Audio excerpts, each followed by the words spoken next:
नमस्कार माऊली, चला ज्ञानेश्वरीच्या सहवासात. ज्ञानेश्वरी अध्याय 6 मधील 247 ते 254 ओव्यांच्या सहवासात आपण जाऊया. ज्ञानोबाराय, कुंडलिनी योगामुळे एका योग्याच्या शरीरामध्ये योग क्रियेमुळे आत बाहेर जे परिणाम होत आहेत त्या परिणामांचं साक्षात वर्णन आपल्या डोळ्यांसमोर उभं करतायत.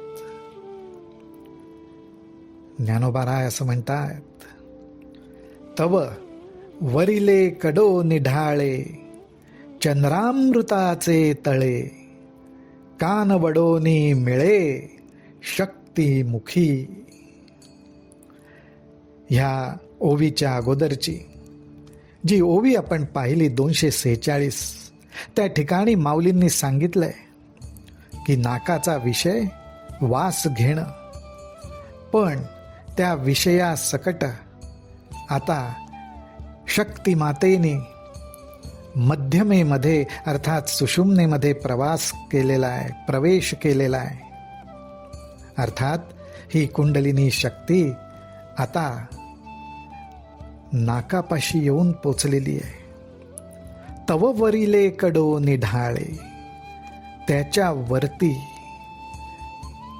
जणू काही एक चंद्रामृताचं तळ आहे आणि ते चंद्रामृताचं तळ प्रसवतं, त्याच्यातून चंद्रामृत प्रगट होतं. कान वडोनी म्हणजेच ते थोडंसं कलंडलं जातं आणि त्यातलं चंद्रामृत शक्तीच्या मुखामध्ये पडतं. तव वरिले कडो निढाळे चंद्रामृताचे तळे कान वडोनी मिळे शक्तिमुखी. जणू काही ते चंद्रामृताचं तळ कलंडतं आणि त्यातलं चंद्रामृत शक्तीच्या मुखात पडतं. तेने नाळके रस भरे, तो सर्वांगा माझी संचरे.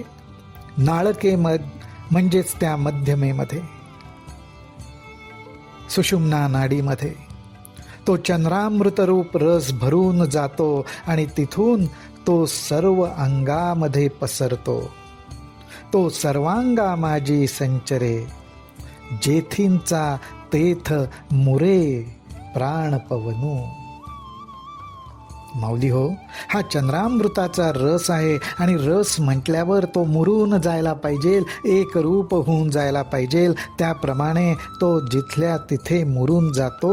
कशामुळे? तर आपल्या शरीरातल्या प्राणवायूमुळे, अर्थात योग्याच्या शरीरातल्या प्राणवायूमुळे.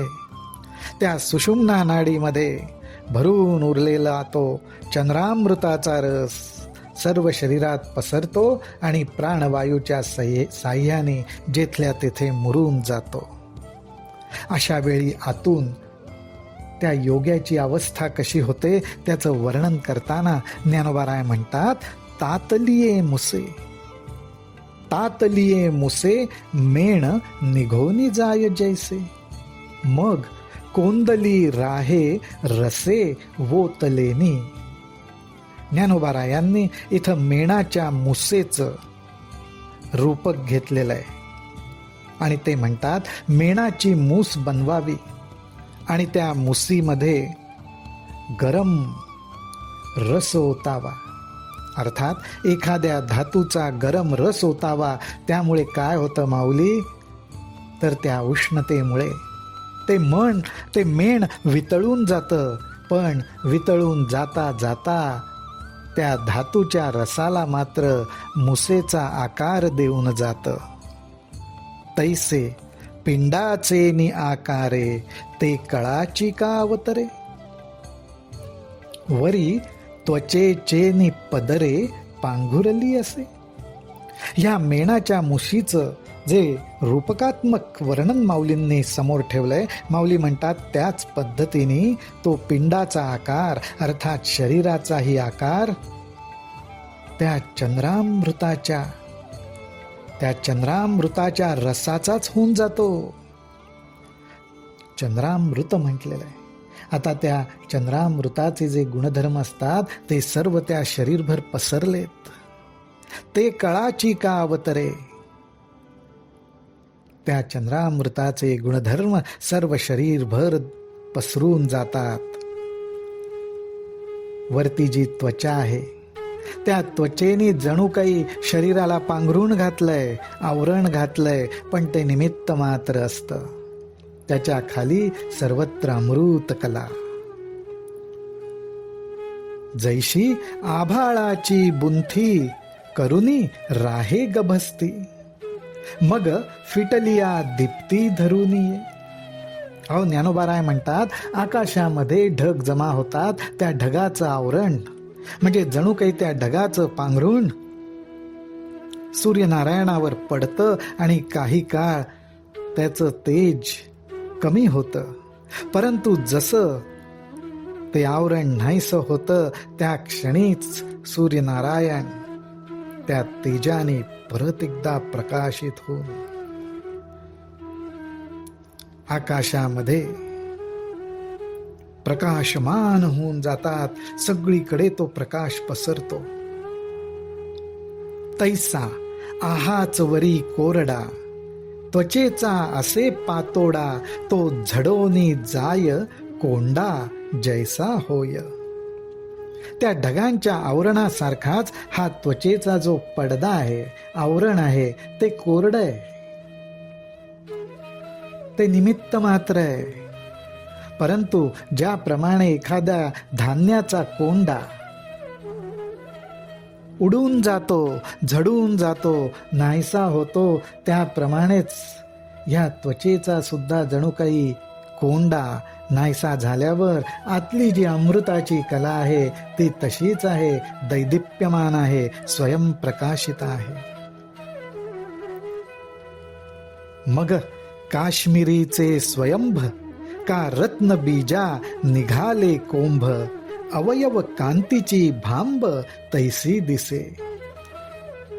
ज्ञानोबाराय म्हणतात, अशा प्रकारे त्वचारूपी तो कोंडा नाहीसा झाला की ज्याप्रमाणे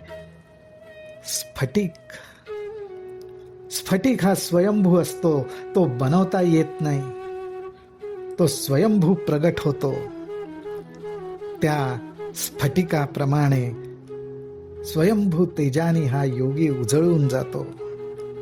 का रत्नबीजा निघाले कोंभ, तो योगी जणू काही असा दिसतो की रत्नाच्या बीजालाच अंकुर फुटावा, तो रत्नासारखाच तसा तो योगी दिसतो. अवयव कांतीची भांब तैसी दिसे. त्या योग्याचे अवयव, शरीरावरची कांती अर्थात तेज असं उजळून निघालेलं दिसतं अवयवांसकट.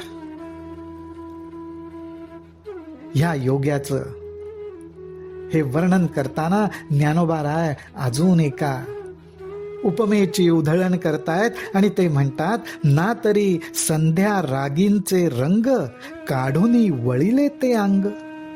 अहो संध्याकाळी सूर्याच्या ठिकाणी जर आपण पाहिलं तर रंगांची उधळण झालेली असते.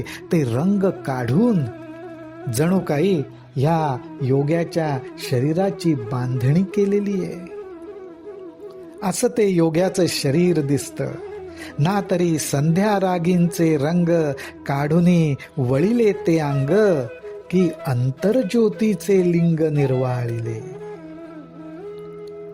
आणि ह्याच बरोबर अजून एक अत्यंत सुंदर उपमा ज्ञानोबाराय देतात आणि ते म्हणतात, किंवा असं वाटतंय की आपल्या सर्वांच्या ठिकाणी जे अंतर्ज्योत आहे म्हणजे चैतन्य आहे, त्या योग्याच्या अंतर्ज्योतीचं म्हणजे साक्षात चैतन्याचंच ते लिंग आहे. असा तो योगी साक्षात चैतन्य लिंग रूप दिसू लागतो, दिसत असतो, असं आम्हाला वाटतंय, असं ज्ञानोबाराय वर्णन करतायत. रामकृष्ण हरी, रामकृष्ण हरी, रामकृष्ण हरी.